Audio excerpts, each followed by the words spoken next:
Assalamualaikum warahmatullahi wabarakatuh. Kali ini saya akan menjelaskan tentang epistemologi dalam hal memenuhi tugas mata kuliah filsafat ilmu. Salawat serta salam tak lupa kita selalu junjungkan kepada baginda besar kita Nabi Muhammad SAW. Rabbi shrah li sadri wa yassir li amri wahlul 'uqdatam min lisani yafqahu qawli. Amma ba'd. Pengertian epistemologi. Epistemologi yaitu epistem, logos, naturae searches, validity of knowledge, theory of knowledge. Epistemologi Islami yaitu ada landasan Al-Quran, yaitu sumber ilmu satu-satunya hanya Allah, karena pada hakikatnya hanya Dia yang mengetahui baik alam nyata maupun alam gaib, dan Dia Maha Pengasih dan Maha Penyayang. Manusia tidak lahir dalam keadaan berpengetahuan, namun pada dirinya terkandung potensi internal berpengetahuan yang dikaruniakan Allah padanya. Epistemologi Qur'ani yaitu potensialitas berpengetahuan manusia menurut landasan Al-Quran adalah sebagai berikut. Yang pertama, Tuhan sebagai sumber pengetahuan. Yang kedua, Al-Quran sebagai otoritas utama. 3. Indra-indra lahir sebagai alat. Yang 4. Qalb sebagai alat dengan 3 potensi, fuad, akal, dan lub. Sumber pengetahuan. Sumber pengetahuan adalah apa yang menjadi titik tolak atau apa yang merupakan objek pengetahuan itu sendiri. Sumber itu dapat bersifat atau berasal dari dunia eksternal, atau juga terkait dan berasal dari dunia internal atau kemampuan subjek. Sumber pengetahuan menurut R. John Hosper. Yang pertama ada revelation, faith, sense, experience, intuition, reason, authority. Sumber pengetahuan itu ada 10. Yang pertama ada perception atau persepsi atau pengamatan indrawi. Yang kedua ada memori atau ingatan. Yang ketiga ada reason, akal nalar. Yang keempat ada introspection atau introspeksi. Yang kelima ada intuition atau intuisi. Yang keenam ada authority atau otoritas. Yang ketujuh ada precognition atau prakognisi. Yang kedelapan ada clairvoyance. Yang kesembilan telepati atau telepati. Yang 10 ada pengetahuan. Model penalaran. Yang pertama ada induksi. Induksi adalah proses penalaran atau penarikan kesimpulan di mana benar tidaknya tesis atau pernyataan atau proposisi ditentukan oleh pengalaman. Deduksi. Deduksi adalah proses penalaran yang bertolak dari generalisasi atau hal yang umum, lalu kita rumuskan kesimpulan yang lebih khusus. Abduksi. Abduksi adalah sebuah bentuk pembuktian berdasarkan silogisme.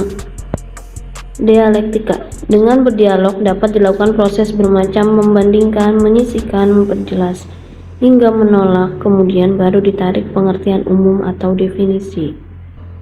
Objek pengetahuan. Yang pertama gejala alam fisik. Kedua masa lalu. Ketiga masa depan. Keempat nilai aksiologi.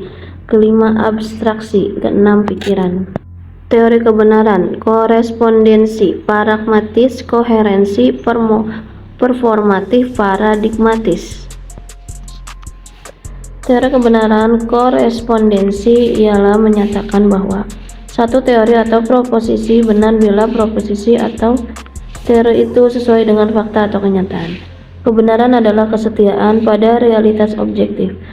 Aristoteles menyebutkan ini dengan teori penggambaran atau cermin yang ia rumuskan sebagai veritas est ada equation intellectus et rei.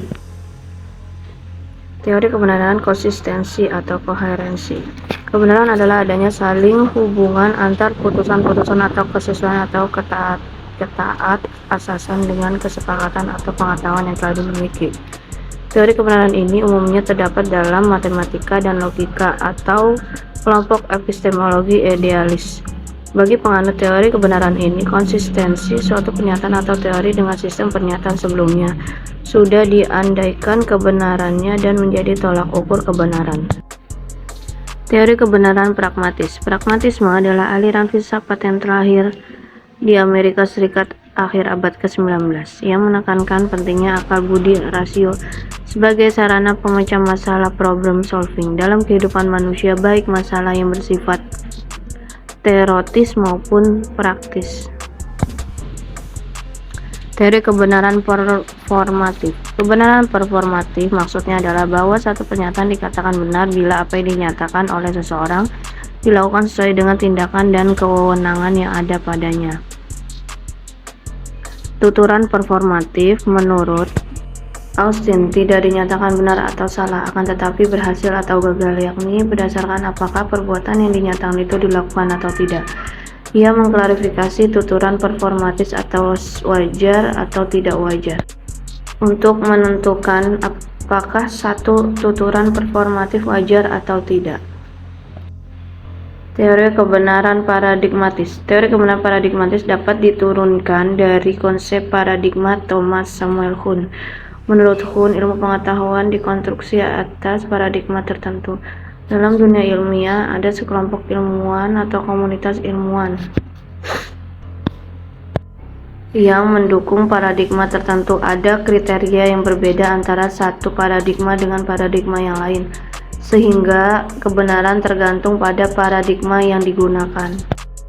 Makna kriteria kebenaran dan postulat ilmiah. Makna kebenaran empiris, yaitu kebenaran yang sudah bisa digunakan oleh para ilmuwan yang dirumuskan dalam bentuk hipotesis untuk menerima atau menolak suatu sebagai kebenaran.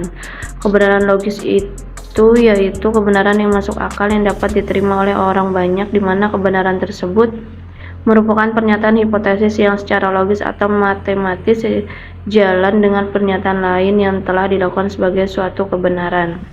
Kebenaran etis adalah kebenaran yang dapat diukur dengan standar nilai atau moral tertentu. Jadi seorang dianggap etis jika yang menyatakan kebenaran tersebut berbuat sesuai dengan ukuran pelaksanaan yang bersifat moral atau profesional. Kebenaran metafisis yang merupakan kebenaran yang sesuai dengan kepercayaan dasar. Kebenaran ini merupakan kepercayaan yang harus diterima sebagaimana ada. Kebenaran ini tidak dapat dibuktikan dengan ketidakbenaran, karena kebenaran ini menghadirkan batas akhir yang berbeda dengan segala yang teruji. Batas dan jenis pengetahuan. Jenis-jenis pengetahuan ada 4. Yang pertama, biasa, sehari-hari, essential knowledge. Yang kedua, ilmiah, sistem, metode, dan metode keilmiahan. Yang ketiga, filosofis, ilmu khusus yang membahas masalah yang tidak dibahas. Yang keempat, teologis, wahyu, Tuhan, dan iman. Macam-macam epistemologi, Sudarmita dan Pranarka. Epistemologi metafisis, epistemologi skeptis, epistemologi kritis. Macam-macam epistemologi. Epistemologi individual adalah epistemologi yang berkembang dari masa Yunani Plato Aristoteles sampai masa modern adalah epistemologi individual. Permasalahan pengetahuan tentang pengamatan, rasionalitas, dan justifikasi selalu dianggap berkaitan dengan individu dan terlepas dari dimensi sosial. Epistemologi sosial adalah epistemologi sosial justru melihat keterkaitan pengetahuan dengan dimensi sosial. Epistemologi ini berkembang terutama setelah munculnya post-positifisme dan pemikiran post-strukturalis dan postmodern. Dalam pandangan post-strukturalis, rasionalitas dan kesadaran bukan suatu yang terlepas dari pengaruh sosial dan budaya. Metode-metode dalam epistemologi. Epistemologi memiliki 3 metode: metode empirisme, metode rasionalisme, metode ilmiah. Alasan belajar epistemologi. Menurut Maritain menyatakan bahwa tujuan pembelajaran epistemologi pertama-tama bukanlah untuk menjawab pertanyaan apakah saya dapat tahu atau mengetahui, akan tetapi untuk menemukan syarat-syarat yang memungkinkan saya dapat tahu jangkauan dan batas-batas pengetahuan saya. Alasan belajar epistemologi. A.M.W. Pranarka dalam bukunya Epistemologi Dasar mengemukakan 3 argumen atau alasan mengapa epistemologi perlu dipelajari. Pertama adalah pertimbangan strategis karena ilmu pengetahuan dan teknologi menjadi unsur yang dominan dalam zaman modern. Kedua, asumsi epistemologi, ilmu pengetahuan berkaitan dengan asumsi ontologis dan aksiologis yang biasanya tersembunyi. Ketiga, berdasarkan pertimbangan edukatif pendidikan. Epistemologi membantu peserta didik memahami berbagai bentuk pengetahuan dan memahami kekuatan dan keterbatasannya.